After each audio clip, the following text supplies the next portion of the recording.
Hey my lovely interweb friends, I'm back, finally back. I'm sorry it's been taking so long. Well, the weather wasn't cooperating, I've been ill as you might hear from my voice. But the most important thing is, we're back and we're gonna give it our all. Let's go for it.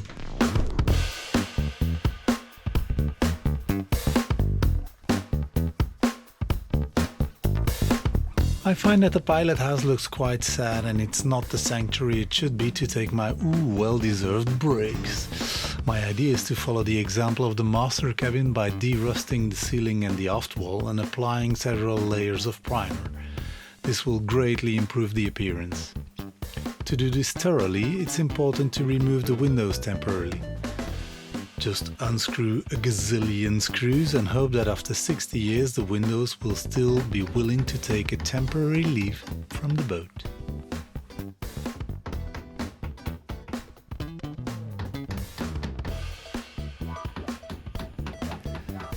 With a few gentle taps using a wooden dowel, the window slowly comes loose. Now if only somebody could secure it from the outside. Haha, there you are.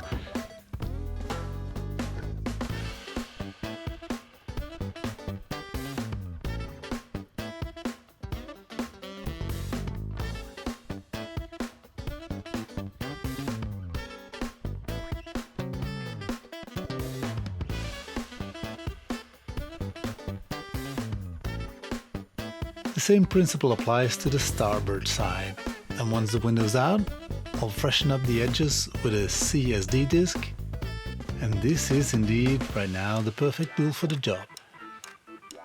Fix it up with some duct tape and this should hold for a while.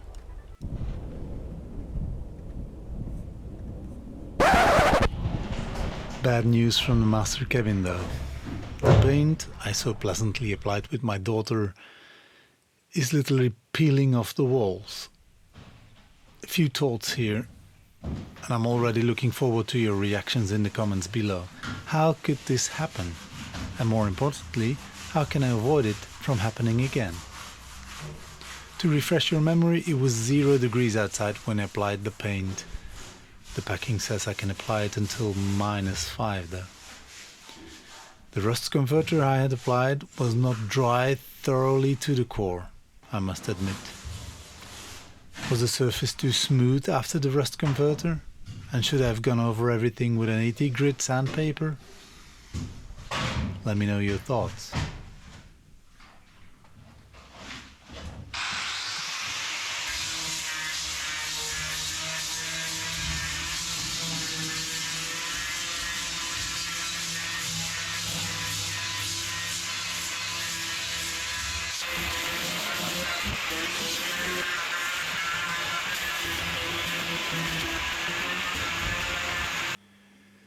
Anyway, back to the pilot house, and since it's not raining for once, I thought I'd tackle the roof from the outside.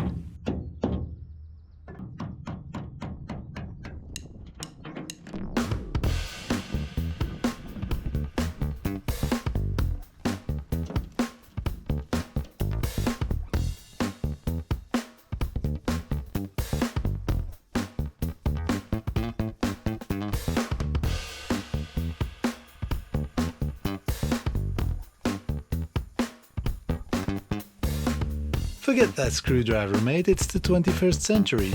Battery-operated tools are the way to go.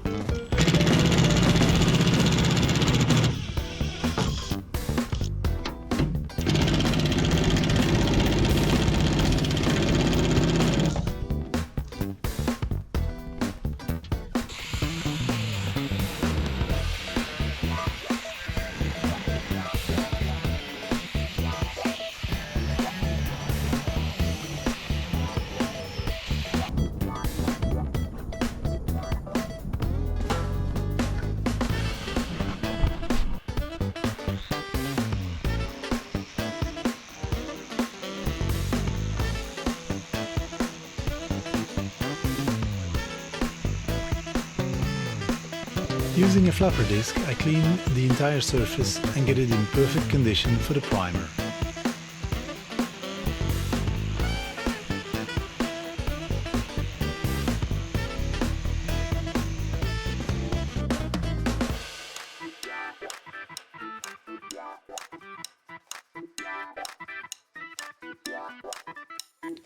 Watching the footage now, I always get the jitters seeing that the vacuum cleaner on wheels coming dangerously close to the edge of the roof.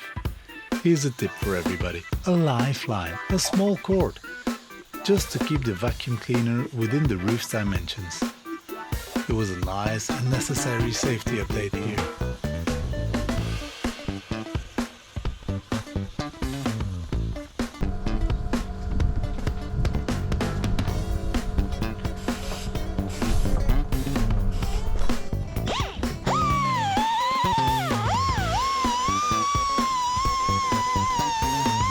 The small raised edge requires a more precise tool. And then I can fill the numerous holes in the roof with welding wire.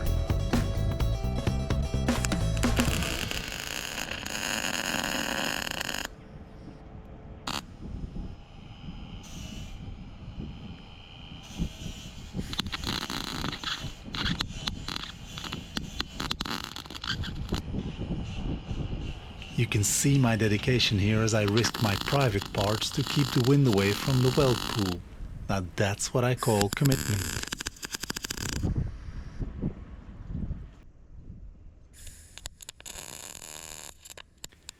A few shots back I pointed my father out again. Not that it's unusual for him to be around, he helped me tremendously with the restoration, but it's with great joy that I can announce a new door has arrived. And this one's even more beautiful than the port side. Now feast your eyes on this.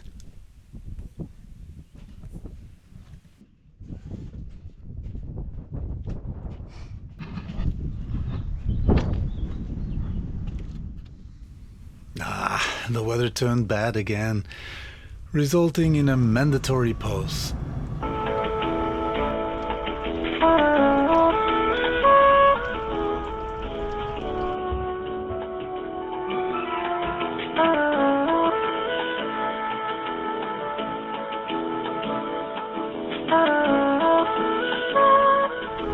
But as the saying goes, after rains comes sunshine, the work can be resumed.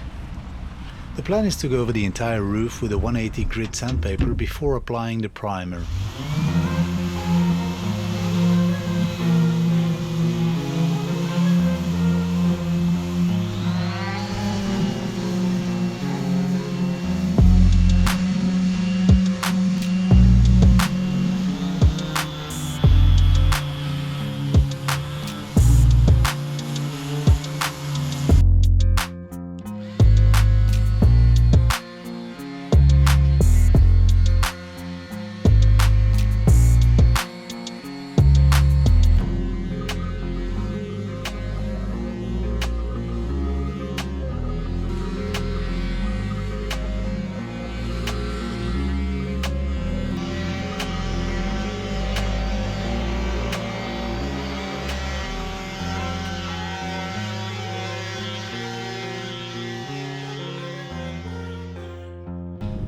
You can see my smug face to celebrate the mid-stage end result.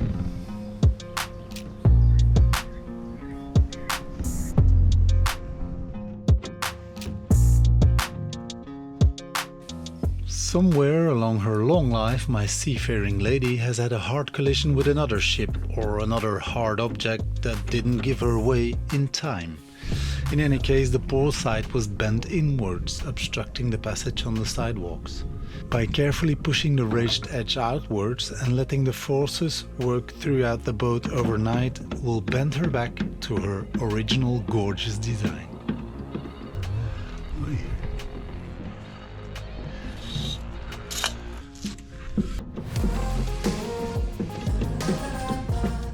A generous subscriber greatly helped us out by donating 2 15-ton hydraulic pumps. Many thanks to you, Christian Demetz. Look at the end result here. My lady has regained her graceful curves. A world of difference. This one's thanks to you, Christian.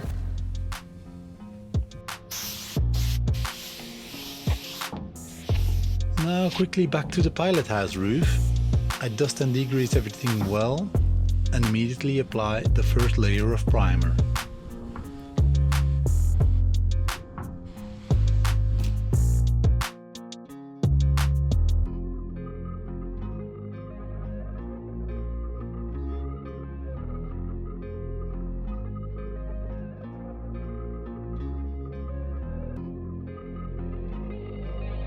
My son was kind enough to apply the second layer of International 1-Up the next day. The result is stunning.